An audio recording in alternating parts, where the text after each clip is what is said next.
Howdy again. Welcome back to another episode of the Bible in 1 year with the preacher's husband. Today we're going through Isaiah chapter 44 through 48. And tomorrow we're going to go through 2 Kings chapter 18 verse 9 through chapter 19 verse 37. We're also going to do Psalm 46, Psalm 80, and Psalm 135. So I'll give you a heads up for tomorrow's reading. We're going to dive right in, and basically right off the bat, things started catching me, and just thinking about stuff. This is the word of the Lord your maker, the one who formed you from the womb. The one who formed you from the womb. That's pretty amazing. You know what? It gets me thinking about all the different verses that talk about how God knew you before you were even born, before you even came to be. God knows who you are. And almost this entire reading will reference this over and over again. In fact, there are actually 62 verses in the Bible that refer to God knowing us before we were born. And I'm going to put a link to a article that shows each of those verses in the description. So if you want to go through and look at each of those individual verses, all 62 of them, like I said, I'll put a link to those in the description of this video. So let's get in a little deeper here. Verse 5 of chapter 44 says, "Still another will write on his hand, the Lord's." Write on your hand, the Lord's, and take on the name of Israel. And I got to thinking about it. I was like, what in the world does all this mean? Wait a minute, what is they talking? They're talking about tattooing stuff on them, because it wasn't that the mark of the beast? Isn't that a bad thing? But writing on one's hand back then was a symbol of intimacy, a symbol of knowing is what it was. Though some people believe it refers to a slave mark showing ownership. But you know what? In either case, the idea here is that people will want to identify and align themselves with the Lord, as opposed to being forced to take it. It is someone who is saying they want to be identified as gods. They're taking this willingly. It's not a forced thing. So they willingly want to identify themselves with God. Again, we see, I am the first and I am the last. There is no God but me. No God. That is in verse 6.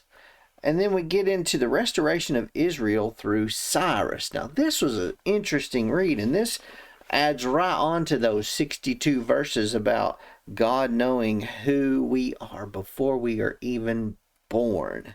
Because when you get to essentially verse 28 of chapter 44, it says, "Who says to Cyrus, my shepherd, he will fulfill all my pleasure, and says to Jerusalem, she will be rebuilt, and of the temple its foundation will be laid."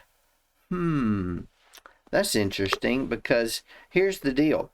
God announced the agent of his rescue of the exiled Judah. This is Cyrus the Great. Thus, Isaiah right here, whose ministry spanned 4 kings. So he was ministering to 4 different kings, and those reigns stretched from 742 BC until 686 BC. He just named a ruler who was not even born yet in his prophecy. This prophetic reference is to Persia's defeat of Babylon under the leadership of Cyrus in 539 BC. So you see how God knows who you are even before you're born. He knows what's going to happen even before it happens. That was pretty amazing. And this was an event that led to permission for the Jews to return to their homeland and rebuild Jerusalem. Now, Cyrus is called a shepherd here, and that's a common metaphor for a royal figure. The rebuilding of Jerusalem is associated with the rebuilding of the temple, a hope that became reality in 515 BC. Wow, over 140 years. And then even further along than that, 160 60 years or so, roughly, after this was written, that became a reality. So we get to chapter 45, verses 1 through 8, and in this section, like I said, it was written about 140 years before it even came true. God speaks to Cyrus, and he announced how he intends to use him as his agent. Did you catch that? God spoke to Cyrus about how he intended to use him as his agent before he was even born. Ha ha! Wow. So there's no reason to believe that Cyrus was conscious of his role once he was born, about being God's agent of redemption. But the final lines of verses 4 and 5 actually tell us that's the case. He said, "Though you do not know me," and verse 4 and 5 both ends as, "Though you do not know me, though you do not know me." I just found that to be completely fascinating. And of course, we know God alone is our Savior. Chapter 45, verse 15, God of Israel, our Savior. That's more evidence to me that Jesus himself is divine and is God. Because if there's no Savior but God, then Jesus is our Savior, then Jesus must be God, right? At least that's my thinking.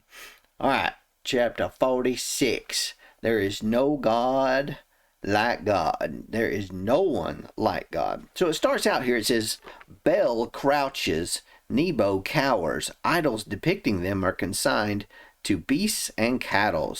The images you carry are loaded as a burden for the weary animal. So who are these people? So I looked it up, and this is the ones they're talking about right here. Bel actually means Lord with a little L. And it's likely a reference to Marduk, the chief god of Babylon. Now, Nebo is the Hebrew name for Nabu, which is Marduk's son, and an important deity in his own right. Now, Nabu was the god of wisdom and the god of the scribes, or the god of writing. These gods, or more precisely the idols that represented them, had to be carried around on carts to move from one place to another. And they were very heavy. They were a burden for the animals that carried them. So there's your little background on who these gods were that they were depicting here. And of course, this leads us to the fall of Babylon in chapter 47, and then chapter 48, where Israel must leave Babylon. I get to reading through here and I see these images and they're going through my head, and one of the things here is in the verse 17 of chapter 48 and verse 18 and even in verse 20. I am the Lord your God who teaches, who leads. If only you had paid attention to my commands, then your peace would have been like a river and your righteousness like the waves of the sea. Verse 20, leave Babylon, flee from the Chaldeans. You know, that just reminds me of that song, Peace Like a River. Got peace like a river, I've got peace like a river.